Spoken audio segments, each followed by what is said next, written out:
Drug law enforcement और intelligence agency का नाम है नारकोटिक्स कंट्रोल ब्यूरो NCB, जिसे बनाया गया था 1986 में। इसका हेडक्वार्टर है दिल्ली में और ये अफिलिएटेड है मिनिस्ट्री ऑफ होम अफेयर्स के साथ।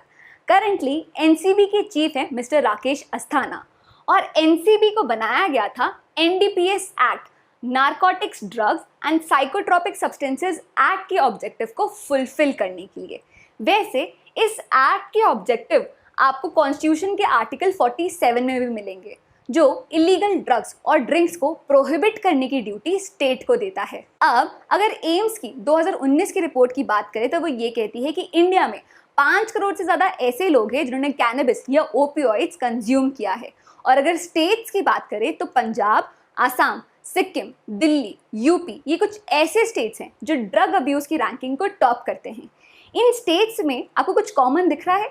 International boundaries. लोगों का ये कहना है कि अगर इंडिया को इलीगल ड्रग ट्रैफिकिंग की लड़ाई जीतनी है तो उसे सबसे पहले अपने इंटरनेशनल बाउंड्रीज को सिक्योर करने की ज़रूरत है, इस सप्लाई चेन को काटने की ज़रूरत है, जिससे बहुत सारी प्रॉब्लम सॉल्व होगी। क्योंकि मेरे चैनल में यंग ऑडियंस, कॉलेज स्टूडेंट ज़्यादा है, तो एक और बात मुझे आपसे शेयर करनी थी, वो ये कि करंटली गवर्नमेंट के बहुत सारे इनिशिएटिव्स है ड्रग अब्यूज़ के अगेंस्ट, और वो सारे इनिशिएटिव्स दो चीज़ों की बात करते हैं।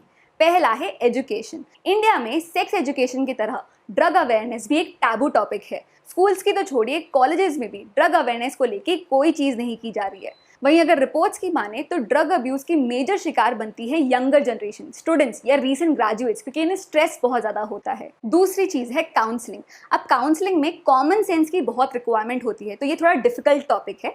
अब इंडिया एज अ सोसाइटी की अगर आप इमोशनल इंटेलिजेंस या ह्यूमैनिटी एस्पेक्ट की बात करें तो रिसेंटली हमने ये देखा है कि जैसे ही बच्चों के रिजल्ट आते हैं आप तुरंत कॉल करके उनसे रिजल्ट नहीं पूछते, क्योंकि आपको समझ में आने लगा कि एक शेमिंग का पार्ट है, ये नहीं करना चाहिए, इससे स्ट्रेस बढ़ता है। तो अगर आपको सोसाइटी से छोटी या बड़ी कोई भी प्रॉब्लम सॉल्व करनी है तो अवेयरनेस के साथ साथ एक्सेप्टेबिलिटी की भी ज़रूरत है।